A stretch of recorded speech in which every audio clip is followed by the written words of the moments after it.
మినిట్స్లో కలిసి చూడండి. అర్జున ఉవాచ జాయసి చేత్ కర్మణస్తే మతా బుద్ధిర్జనార్దన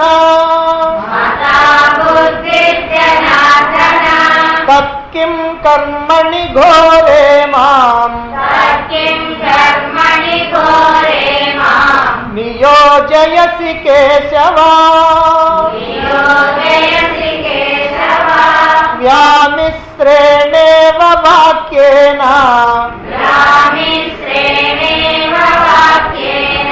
బుద్ధిం మోహయసీవ మే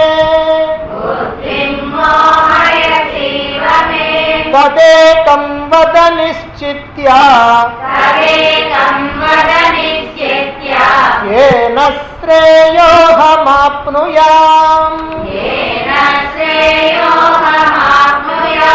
శ్రీ భగవానువాచ లోకేస్మిన్ ద్విధా నిష్టా పురా ప్రోక్తా మయా నఘా జ్ఞానయోగేన సాంఖ్యానాం కర్మయోగేన యోగినాం.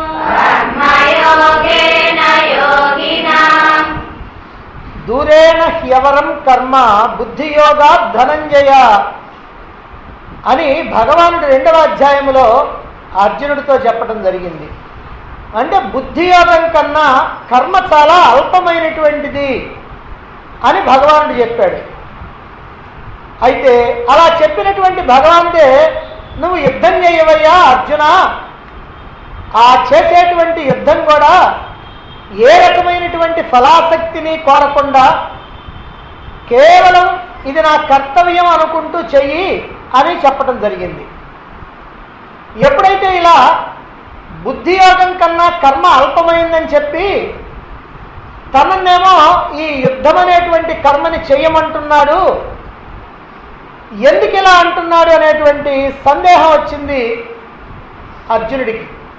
అందుకనే అర్జునుడు అంటున్నాడు, ఓ జనార్దన, కర్మ అల్పమైనటువంటిది అని నీ అభిప్రాయం అయితే నన్ను ఎందుకయ్యా ఈ ఘోరమైనటువంటి యుద్ధ కర్మలో దించుతున్నావు? నీ మాటలన్నీ కూడా నాకు చాలా గజిబిజిగా ఉన్నాయి, గందరగోళంగా ఉన్నాయి, నేను ఏమీ తేల్చుకోలేకుండా ఉన్నాను. ఎందుకనంటే జ్ఞానయోగం గొప్పదనేమో ఒకసారి ప్రశంసిస్తుంటివి, అదే సమయంలో కర్మలు చేయమనేమో నన్ను ప్రోత్సహిస్తూ ఉంటివి. నేను ఎలా అర్థం చేసుకోవాలి? ఏదో ఒకటి గొప్పదని కనుక చెబితే నేను ఆ మార్గంలోనే ప్రయాణం చేస్తాను, కానీ నీవేమో ఏది తేల్చి చెప్పవు. కాబట్టి ఇదంతా నాకు ఏం అర్థం కావటం లేదు. కనుక ఇది కాదు నాకు కావాల్సింది. ఏదైతే నాకు శ్రేయస్సు కలిగిస్తుందో, ఏదైతే నాకు మేలు కలిగిస్తుందో, నిజంగా నాకు ఏదైతే ఉపయోగపడుతుందో దానినే నీవు చక్కగా ఆలోచించి ఇదమిద్దంగా తేల్చి చెప్పేసి ఒక్కటే చెప్పు నాకు, నేను నీ మాట ప్రకారం నడుచుకుంటా, నీ మాట ప్రకారమే ఆచరిస్తా అన్నాడు అర్జునుడు. దానికి భగవానుడు కర్మయోగ రహస్యాన్ని ఎంతో విపులంగా వివరంగా చెప్పటం ప్రారంభిస్తూ ఉన్నాడు. ఓ అర్జున, ఈ లోకంలో ఉన్నటువంటి మానవులకి ఆచరించడానికి వీలుగా 2 రకాలైనటువంటి సాధనా మార్గాల్ని నేను ఎప్పుడో సృష్టి ప్రారంభంలోనే చెప్పటం జరిగింది. ఏమిటా 2 అని అంటే జ్ఞానయోగము, కర్మయోగము అనే 2 కూడా ఈ లోకంలో ఉన్నటువంటి మానవుల ఉద్ధారకం కోసం చెప్పినటువంటివి. అయితే 2 ఎందుకనంటావా? బాగా విను. ఎవరికైతే బుద్ధి బాగా వికసించి ఉంటుందో, తత్వాన్ని, పరమాత్మ తత్వాన్ని తెలుసుకోవాలి అనేటువంటి ఆసక్తి కలిగి ఉంటారో, ఎవరైతే మానవ జన్మని సార్థకం చేసుకోవాలని తపన పడుతూ ఉంటారో అటువంటి సాంఖ్యులకి చెప్పబడింది జ్ఞానయోగం. అలా కాకుండా ఎల్లప్పుడూ కూడా క్రియాశీలంగా ఉండి ఏదో ఒక పని చేయాలనేటువంటి తపన పడుతూ ఉండి నిరంతరము కూడా కర్మల యందు ఆసక్తి కలిగి ఉన్నటువంటి యోగులైనటువంటి వాళ్ళకి కర్మయోగాన్ని చెప్పారు. వాళ్ళ వాళ్ళ ప్రవృత్తుల్ని బట్టి, వాళ్ళ వాళ్ళ యొక్క బుద్ధి కుశలతను బట్టి, వాళ్ళ మనస్తత్వాలను బట్టి ఈ రెండింటిలో ఏదో ఒక మార్గాన్ని వాళ్ళు ఎంచుకోవాలి. ఎవరైతే సత్వగుణ ప్రవృత్తి కలిగి ఉన్నటువంటి వాళ్ళు ఉన్నారో వాళ్ళు జ్ఞానయోగాన్ని ఎంచుకోవాలి. ఎవరిలో అయితే రజోగుణం బాగా ప్రబలంగా ఉంటుందో అటువంటి వాళ్ళు కర్మయోగాన్ని ఎంచుకోవాలి. మరి నీవో రజోగుణ ప్రధానుడివి, నువ్వు క్షత్రియుడివి కదా, నీకు రజోగుణం బాగా ఎక్కువగా ఉంటుంది, అందుకని నీవేమో కర్మయోగాన్నే ఎంచుకోవాలి. ఈ కర్మయోగం ద్వారా ఏం జరుగుద్దని అంటారా? ఈ కర్మయోగం ద్వారా వాసనలు క్షయమైపోతాయి. ఎప్పుడైతే వాసనలు క్షయమయ్యో చిత్తం శుద్ధమైపోతుంది. ఆ చిత్తశుద్ధి వల్ల బుద్ధి సూక్ష్మం అవుతుంది. బుద్ధి ఎప్పుడైతే సూక్ష్మమైందో ఈ జ్ఞానాన్ని, ఆత్మజ్ఞానాన్ని గ్రహించగలిగేటువంటి శక్తి వస్తుంది. ఆ మార్గంలో ప్రయాణించేటువంటి ఆ నైపుణ్యం నీకు కలుగుతుంది. అంతేగాని ఒక్కసారి జ్ఞానయోగాన్ని ఆచరిస్తానంటే కుదరదయ్యా. తప్పనిసరిగా కర్మయోగాన్ని, కర్మయోగం అని అంటే కర్మల్ని నిష్కామంగా ఫలాసక్తి లేకుండా ఆచరించటమే. అదిగో అటువంటి కర్మయోగాన్ని నీవు ఆచరించాలి. నిజంగా ఏమిటి కర్మయోగం యొక్క అవసరం అని అంటావా? విను అంటూ కర్మయోగం యొక్క అవసరాన్ని, కర్మలు చేస్తే వచ్చేటువంటి ప్రయోజనాన్ని, అలాగే కర్మలు చెయ్యకపోతే వచ్చేటువంటి అనర్థాన్ని, నష్టాన్ని తర్వాత శ్లోకాల్లో వివరించబోతూ ఉన్నాడు భగవానుడు. ఇప్పుడు 4వ శ్లోకంలో మరి ఈ కర్మయోగాన్ని చేయవలసినటువంటి అవసరం ఏమిటో దాన్ని తెలియజేస్తున్నాడు. 4వ శ్లోకాన్ని చూడండి. న కర్మణామనారంభాత్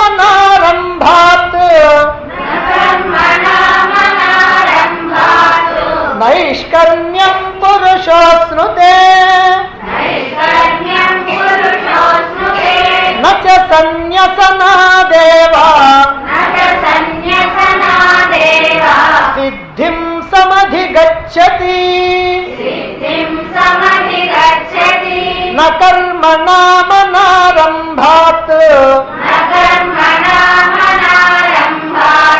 నైష్కర్మ్యం పురుషోస్నుతే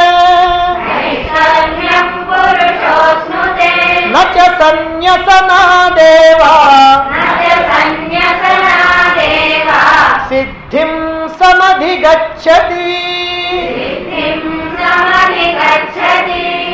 కర్మణాం, కర్మల్ని అనారంభాత్ ప్రారంభించకుండా ఉన్నంత మాత్రాన, అంటే కర్మల్ని నువ్వు చేయకుండా తప్పించుకున్నంత మాత్రాన పురుష మానవుడు నైష్కర్మ్యం, ఈ నైష్కర్మ్య సిద్ధిని నా అస్సునుతే పొందలేడు. నువ్వు కర్మలు చేయకుండా మానుకుంటే నీకు నైష్కర్మ్య సిద్ధి కలగదయ్యా. ఆ నైష్కర్మ్య సిద్ధి అంటే ఏమిటో మనం తర్వాత తెలుసుకుంటాం. కర్మలు చేయకుండా ఉంటే నీకు నైష్కర్మ్య సిద్ధి కలగదు. సన్యసనాత్యేవ, కేవలం కర్మలు చేయకుండా ఉండటం వల్ల, అంటే నేను అసలు కర్మలు చెయ్యను అని అసలు మానుకోవటం వల్ల సిద్ధిం, ఆ నైష్కర్మ్య సిద్ధి నా సమధి గచ్చతి, పొందలేడు. నువ్వు చేయవలసినటువంటి కర్మల్ని చేయకుండా ఉన్నా నువ్వు అసలు నైష్కర్మ సిద్ధిని పొందలేవు. అసలు ఏ కర్మలు చేయకుండా నేను మెదలకుండా సోమరిపోతులాగా ఉంటానండి అని అంటే అప్పుడు కూడా నువ్వు సిద్ధిని పొందలేవు. కాబట్టి కర్మలు చేయాల్సినటువంటి అవసరం ఉంది. అంటే చెయ్యకపోతే ఒక లోపం, ఒక దోషం, ఒక నష్టం ఏమిటనంటే నైష్కర్మ్య సిద్ధిని పొందలేడు. అది స్థితప్రజ్ఞుడి యొక్క లక్షణాలని, ఆ స్థితప్రజ్ఞుడైనటువంటి వాడు లోకంలో వ్యవహరించేటువంటి తీరుని 2వ అధ్యాయంలో చక్కగా విన్నాడు అర్జునుడు. అవి విన్న తర్వాత ఎలాగైనా సరే ఆ ఉన్నతోన్నతమైనటువంటి స్థితిని, ఆ ప్రశాంత ఆనంద స్థితిని, ఆ స్థితప్రజ్ఞ స్థితిని తాను కూడా పొందాలి అని ఉవ్విళ్ళూరుతూ ఉన్నాడు. అందుకోసం ఈ ఘోరమైనటువంటి రక్తపాతానికి దారితీసేటువంటి ఈ భయంకరమైనటువంటి యుద్ధాన్ని విడిచిపెట్టి వెళ్ళిపోదాం అనుకుంటున్నాడు. ఎందుకనంటే అలాంటి స్థితి కనుక కలగాలంటే ఇలాంటి నీచమైనటువంటి కర్మల్లో, ఇలా హింసాత్మకమైనటువంటి కర్మల్లో పాల్గొంటే ఎట్లా? కాబట్టి ఇవి నాకు అక్కర్లేదు, వీటిని విడిచిపెట్టి వెళదాం, అదిగో ఆ స్థితిని పొందుదాం అని మనస్సులో భావిస్తూ ఉన్నాడు. అందుకే గొప్పదైనటువంటి ఈ జ్ఞానయోగం కోసమని ఈ అల్పమైనటువంటి కర్మని ఎందుకు వదలకూడదు, అంత గొప్ప స్థితిని పొందడానికి ఈ అల్పమైనటువంటిది ఎందుకు వదలకూడదు? ఒకవేళ యుద్ధంలో గెలిస్తే ఏమవుతుంది? నాకు రాజ్యం వస్తుంది, వస్తే కాస్త సుఖాలు భోగాలు అనుభవిస్తా, కానీ ఈ లేకపోతే నాకే ఆ శాశ్వత ఆనంద స్థితి ఒకటి ఉంది కదా, ఆ జ్ఞాన మార్గంలో ప్రయాణించడం వల్ల అది నాకు వస్తే బాగుంటుంది కదా అని అనుకున్నాడు. అందుకే ఈ యుద్ధం నాకు అక్కర్లేదు అని అంటున్నాడు. కర్మయోగాన్ని ఎందుకని వదలకూడదు అంటే, అర్జునుడు యుద్ధాన్ని ఎందుకు విడిచిపెట్టకూడదు ఈ శ్లోకం ద్వారా స్పష్టం చేస్తూ ఉన్నాడు భగవానుడు. ఓ అర్జున, కర్మయోగము జ్ఞానయోగము ఈ రెండు మార్గాలు కూడా, రెండు మార్గాలు ఉన్నాయి, ఈ రెండు నేనే చెప్పింది. అయితే ఈ రెండు మార్గాలు కూడా ఎవరిష్టం వచ్చినట్లు వాళ్ళు, ఎవరి చిత్తం వచ్చినట్లు వాళ్ళు స్వీకరించడానికి వీల్లేదయ్యా. మరి ఎలా స్వీకరించాలంట? వాళ్ళ వాళ్ళ పరిపక్వతని బట్టి, వాళ్ళ యొక్క మనస్తత్వాన్ని బట్టి, వాళ్ళ యొక్క బుద్ధి కుశలతని బట్టి ఏదో ఒక దాన్ని వాళ్ళు స్వీకరించాలి. మనసు ప్రశాంతంగా, బుద్ధి సూక్ష్మంగా ఉన్నటువంటి ఆలోచనాపరుడున్నాడు. అలాంటి వాడు ఎప్పుడు కూడా అంతర్ముఖుడై ఆ పరమాత్మని తెలుసుకోవాలి అనేటువంటి భావనతో ఉంటాడు. అదిగో అటువంటి సాత్విక సాధకుడు జ్ఞాన మార్గాన్ని ఎంచుకోవాలి. ఇక సాత్వికుడు కానటువంటి వాడు అంటే రజోగుణం బాగా ఉన్నటువంటి వాడు, బహిర్ముఖుడైనటువంటి వ్యక్తి అంటే ఎప్పుడు బాహ్య ప్రపంచం కలిగి తిరిగేటువంటి వాడు. ఇందాక ఆయన అంతర్ముఖమై పరమాత్మ వైపుకి తిరిగేవాడు, ఇప్పుడు ఇతనేమో బాహ్య ప్రపంచం వైపు తిరిగి ఇక్కడ సుఖాలు భోగాలు వస్తువులు విషయాలు వీటి వైపుకి తిరిగేటువంటి వాడు. ఇటువంటి వ్యక్తి, అతని రజోగుణం ప్రబలంగా ఉంటుంది కనుక లోపల నుంచి అనేకమైనటువంటి వాసనలు కోరికలు అతన్ని ప్రేరేపిస్తూ ఉంటాయి కనుక అతడు మాత్రం ఈ కర్మయోగాన్నే ఎంచుకోవాలి. నేను కర్మల్ని విడిచిపెట్టి జ్ఞాన మార్గంలో ప్రవేశిస్తాను అని అంటే అతడికి మాత్రం కుదరదు. ఎందుకంటావా? లోపల నుంచి ప్రేరణలు ఉన్నాయి కదా, లోపల వాసనలు ఉన్నాయి కదా, ఆ వాసనలు నీకు కర్మలు చేయడానికి ప్రేరణ ఇస్తూ ఉంటాయి కదా. మరి ఆ ప్రేరణలు వస్తున్నంత కాలము కూడా నువ్వు కర్మలు చేయకుండా ఎలా తప్పించుకుంటావు? అవశ్యమై కర్మలు చేయాల్సిందే. నేను చెయ్యను అని భీష్మించుకొని కూర్చోవడానికి వీల్లేదు. నీకు లోపల కోరిక ఉంది అని అంటే ఆ కోరిక తీర్చుకోవడానికి నువ్వు ఒక కర్మను చేయవలసి వస్తుంది. నేను చెయ్యను అని భీష్మించుకోవడానికి వీల్లేదు.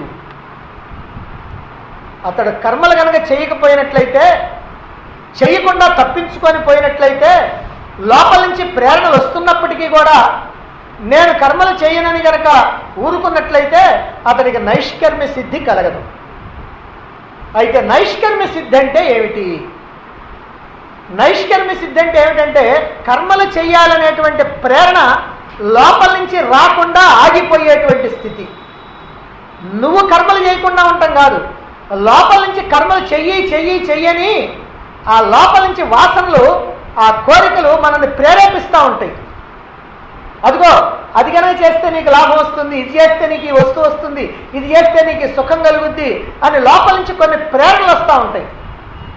ఆ ప్రేరణలు రాకుండా ఆగిపోయినటువంటి స్థితి ఏదైతే ఉందో దాన్ని నైష్కర్మ్య సిద్ధి అన్నారు. అంటే ప్రేరణలు కనుక రాకపోతే ఇక నువ్వు కర్మలు చేయాల్సినటువంటి అవసరం లేదు. కనుక ఇది నైష్కర్మ్య సిద్ధి అనంటే. అయితే అలా ప్రేరణలు రాకుండా ఎప్పుడుంటాయి? రాకుండా ఉంటే నైష్కర్మ్య సిద్ధే. కానీ ఎప్పుడు రాకుండా ఉంటాయి? లోపల ఉన్నటువంటి వాసనలన్నీ క్షయమైపోతే ఇక అలాంటి ప్రేరణలు రావు. మరి వాసనలు ఎప్పుడు క్షయమవుతాయి? కర్మలు చేస్తేనే వాసనలు క్షయమయ్యేది. వాసనలు అంటే ఏంటి? ఇది చెయ్యని ప్రేరణ వస్తుంది, చేస్తే అది ఖర్చు అయిపోద్ది, చేయకపోతే ఎట్ట ఖర్చు అవుద్ది? కనుక వాసనలు ఖర్చు కావాలంటే మనం కర్మలు చేయవలసింది. సరే కర్మలు చేస్తామండి, ఆ వాసనలు ఖర్చు అవుతున్నాయి, కానీ ఈ కర్మల వల్ల మళ్ళీ కొత్త వాసనలు చేరుతున్నాయి కదా అని మళ్ళీ ఇంకో సందేహం. మరి ఇలాంటి సందేహం వచ్చినప్పుడు ఆ చేసేటువంటి కర్మలు ఎలా ఉండాలంటే వాసనలు పేరుకోకుండా, కొత్త వాసనలు పేరుకోకుండా పాత వాసనలు ఖర్చు అయిపోయేటట్టుగా చేయాలి. ఏమిటా ఉపాయం అంటే అదే కర్మయోగం. అంటే నిష్కామంగా ఫలాసక్తిని కోరకుండా, నేను చేస్తున్నాను అనేటువంటి కర్తృత్వ భావన లేకుండా ఎవరైతే కర్మలు చేస్తారో అదిగో దాన్ని కర్మయోగము అన్నారు. ఈ కర్మయోగం వల్ల ఈ వాసనలు ఖర్చు అవుతాయి, కొత్త వాసనలు చేరడం. అప్పుడు లోపలంతా ఖాళీ అయిపోద్ది. ఖాళీ అయిపోతే ఇక దేనికోసం నువ్వు బాహ్యంగా పరుగులు తీయాల్సినటువంటి అవసరం ఉండదు. కనుక నైష్కర్మ్య సిద్ధి వల్ల ఇది ప్రయోజనం. ఆ నైష్కర్మ్య సిద్ధి ఎప్పుడు కలుగుద్ది అంటే కర్మయోగం ద్వారా కర్మలు చేసినప్పుడు కలుగుద్ది, నిష్కామ కర్మలు చేసినప్పుడు కలుగుద్ది, కర్తృత్వం లేకుండా కర్మలు చేసినప్పుడు కలుగుద్ది, ఫలాసక్తి లేకుండా కర్మలు చేసినప్పుడు కలుగుద్ది. మరి ఓ అర్జున, నీవేమో క్షత్రియుడివి, రజోగుణం బాగా ప్రబలంగా ఉన్నటువంటి మహావీరుడివి, సర్వశస్త్రాస్త్ర సంపన్నుడివి, దుష్టుల్ని శిక్షించాలని, శిష్టుల్ని రక్షించాలని, ధర్మాన్ని నిలబెట్టాలని నీ లోపల నుంచి ప్రేరణలు వస్తూ ఉన్నాయి. ఆ ప్రేరణల కారణంగానే ఇప్పటికి ఎన్నో యుద్ధాలు చేశావు, ఎంతమందినో ఓడించావు. కాబట్టి ఆ వాసనలన్నీ ఇంకా నీలో ఉన్నాయి ఇప్పటికి కూడా. కాబట్టి ఇలాంటి వాసనలు నీలో ఉన్నాయి కాబట్టి, ఆ ప్రేరణలు నీకు వస్తూ ఉన్నాయి కాబట్టి, ఆ ప్రేరణలు ఉన్నంత వరకు కూడా నువ్వు ప్రశాంతంగా జ్ఞాన మార్గంలో ప్రవేశించడానికి వీలు లేదు. కనుక నువ్వు కర్మయోగాన్ని తప్పకుండా ఆచరించాలి. కాకపోతే ఇప్పుడు యుద్ధం అనేటువంటి కర్మని ఎలా చేయాలి? ఇందాకే చెప్పుకున్నాం, మనకి కొత్తగా వాసనలు చేరకుండా ఈ ఉన్న వాసనలు ఖర్చు అయిపోవాలి. నువ్వు యుద్ధం చేస్తే ఉన్న వాసనలు ఖర్చు అవుతాయి, కానీ కొత్తగా వాసనలు చేరుతాయి కదా, అవి చేరకుండా ఉండేటట్టుగా నువ్వు యుద్ధం చేయాలి. అలాగనే చేయాలి అని అంటే నీవు ఈ యుద్ధం అనేటువంటిది నా కర్తవ్యం అనేటువంటి భావనతో, నేనే చేస్తున్నాను, నా వల్లనే ఇదంతా జరుగుతుంది, ఈ యుద్ధంలో నాకు విజయం కలగాలి, ఈ ఆలోచనలన్నీ వదిలిపెట్టి అలా యుద్ధాన్ని చేయాలి. దానితో నీలో కొత్తగా వాసనలు చేరవు, పాత వాసనలు ఖర్చు అయిపోతాయి. అందువల్ల నీకు లోపల నుంచి ప్రేరణలు రాకుండా ఉంటాయి. ప్రేరణలు లేనటువంటి స్థితి అంటే కర్మలు చేయాలనేటువంటి ప్రేరణలు లోపల నుంచి రాకుండా ఉండేటువంటి స్థితే నైష్కర్మ్య సిద్ధి. ఆ నైష్కర్మ్య సిద్ధి వల్ల నీ మనస్సు కాస్త ప్రశాంతమవుతుంది. మనసు ప్రశాంతమైతే బుద్ధి సూక్ష్మమవుతుంది. ఎప్పుడైతే బుద్ధి సూక్ష్మమైందో, మనసు ప్రశాంతమైందో, నీవు సత్వగుణంలో నిలుస్తావు. రజోగుణం పోద్ది, సత్వగుణంలో నిలుస్తావు. ఎప్పుడైతే సత్వగుణంలో నిలిచావో నీవు జ్ఞాన మార్గంలో ప్రవేశిస్తావు. జ్ఞాన యోగంలో నువ్వు నిలిచి ఆ జ్ఞాన స్థితిని, ఆ ఆత్మస్థితిని నువ్వు పొందగలుగుతావు.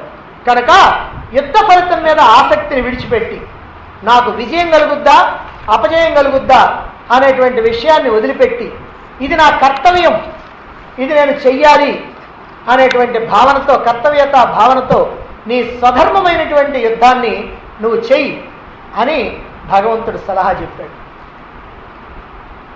ప్రతి వ్యక్తి కూడా జ్ఞాన మార్గంలో సరాసరి ప్రవేశించేటువంటి వీలు లేదు అని దీంతో అర్థమవుతుంది. లేకపోతే అర్జునుడు హాయిగా ఆయన జ్ఞాన మార్గంలోకి వెళ్ళాలని కోరుకుంటున్నాడు. యుద్ధం నాకు వద్దంటున్నాడు, వాళ్ళు నన్ను చంపినా సరే నేను వాళ్ళని చంపనంటున్నాడు, ఆయుధాలు నాకు అక్కర్లేదని అవతల బారేశాడు, రథం మీద కూర్చున్నాడు. అలాంటి వాడిని జ్ఞాన మార్గంలోకి వెళ్లకుండా కర్మయోగంలోకి ఎందుకు దింపుతున్నాడు శ్రీకృష్ణుడు అంటే జ్ఞాన మార్గంలో సరాసరి ప్రవేశించేటువంటి వీలు ఎవరికీ లేదు. ప్రతి వ్యక్తి కూడా తన యొక్క కర్తవ్య కర్మలు, తన యొక్క విద్యుక్త ధర్మం, తన యొక్క నియతమైనటువంటి కర్మలు ఏవైతే ఉన్నాయో తనని పోషించుకోవటానికి, తన కుటుంబాన్ని పోషించుకోవటానికి, తాను జీవిత అవసరాలను తీర్చుకోవటానికి కావాల్సినటువంటి కర్మలు ఏవైతే ఉన్నాయో ఆ కర్మల్ని తప్పనిసరిగా చేయాలి. కాకపోతే ఆ చేసేటువంటి కర్మలన్నీ కూడా నిష్కామంగా చేయాలి. దానివల్ల చిత్తశుద్ధి కలుగుతుంది, మోక్ష మార్గంలో ప్రయాణించడానికి వీలు కలుగుతుంది. అలా కాదని ఈ విద్యుక్త కర్మల్ని, నీ నియత కర్మల్ని, నువ్వు చేయవలసినటువంటి కర్మల్ని వదిలేస్తే నీకు నైష్కర్మ్య సిద్ధి కలగదు.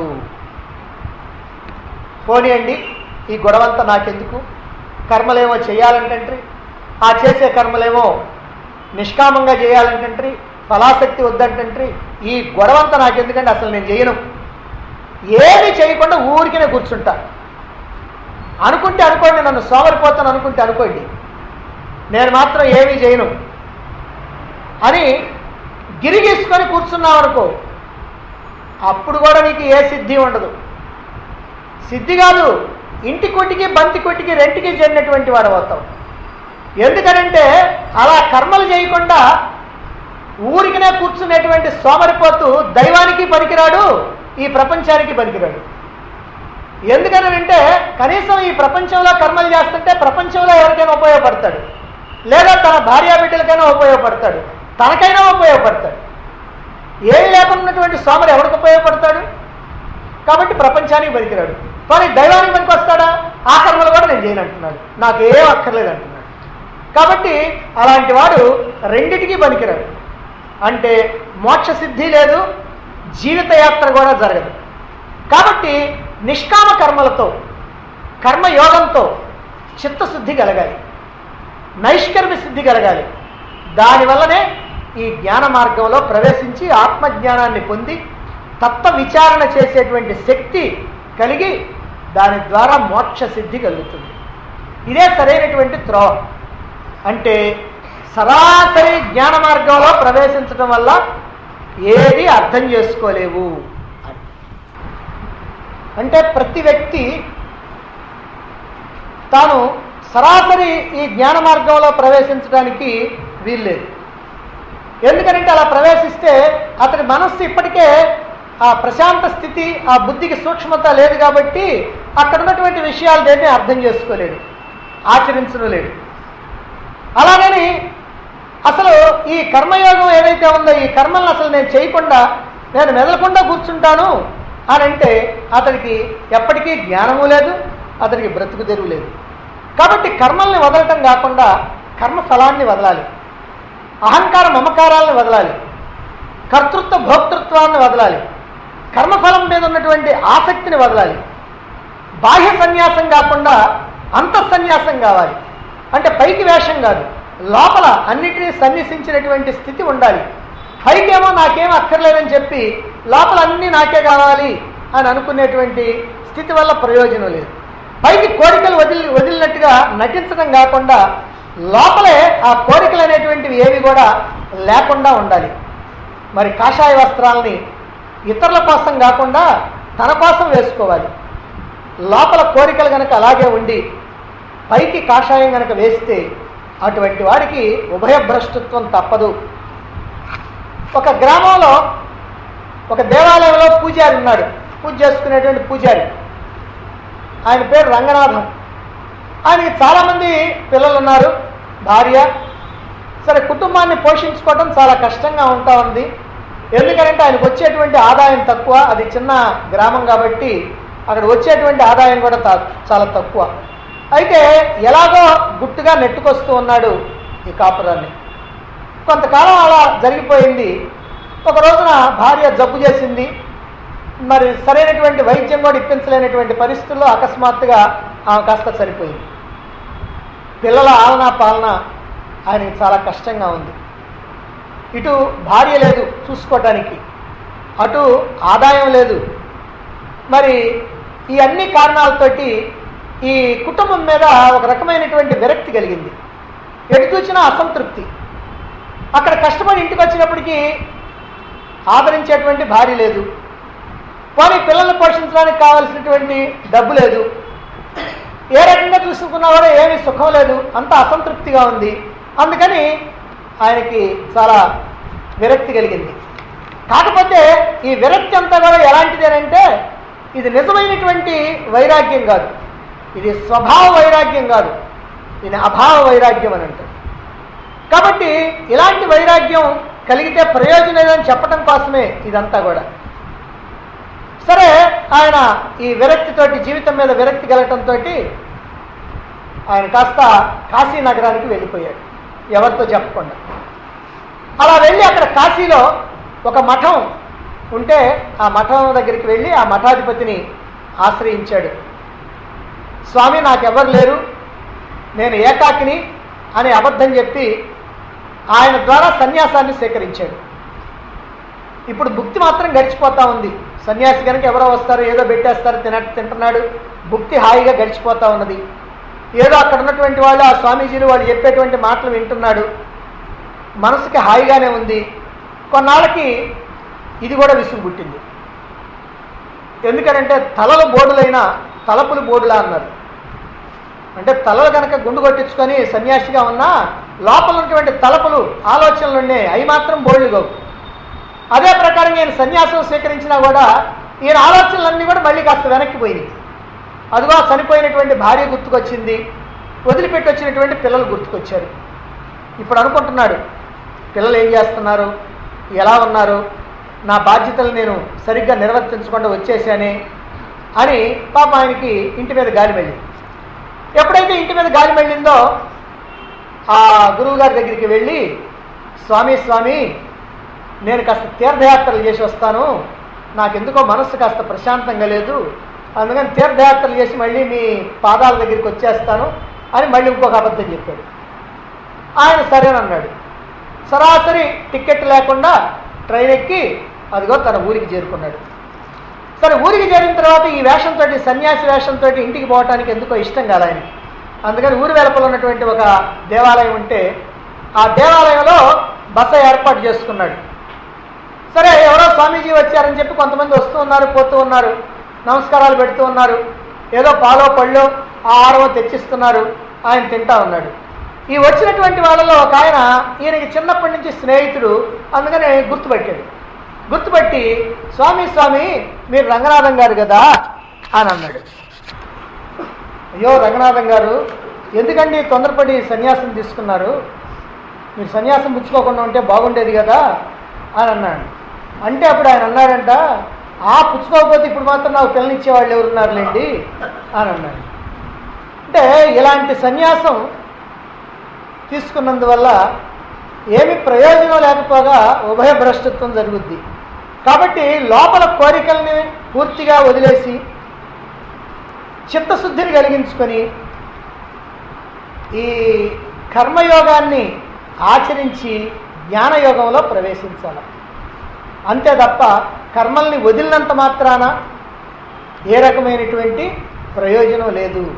కర్మలు చేయవలసిందే, కాకపోతే ఆ చేసేటువంటి కర్మల్ని కర్మయోగంగా, నిష్కామంగా, ఫలాసక్తి లేకుండా ఆ కర్మలు చేస్తూ ఉండాలా. అప్పుడే ప్రయోజనం అనేటువంటి విషయాన్ని ఇక్కడ భగవానుడు స్పష్టంగా తెలియజేస్తూ ఉన్నాడు. అంటే కర్మయోగం చేయవలసినటువంటి అవసరం ఏమిటి అని. అయితే మరి లోపల వాసనలు ప్రేరణ ఇస్తూ ఉంటే కర్మలు వదిలిపెట్టడం సాధ్యమవుతుందా? అంటే కర్మలు వదలటం సాధ్యం కాదంటున్నారు, మరి లోపల ప్రేరణలు ఇస్తామంటే అసలు వదలటం సాధ్యమవుతుందా ఎవరికైనా అనేటువంటి విషయాన్ని తర్వాత శ్లోకంలో చెప్తున్నారు. మనం రేపు చెప్తాం.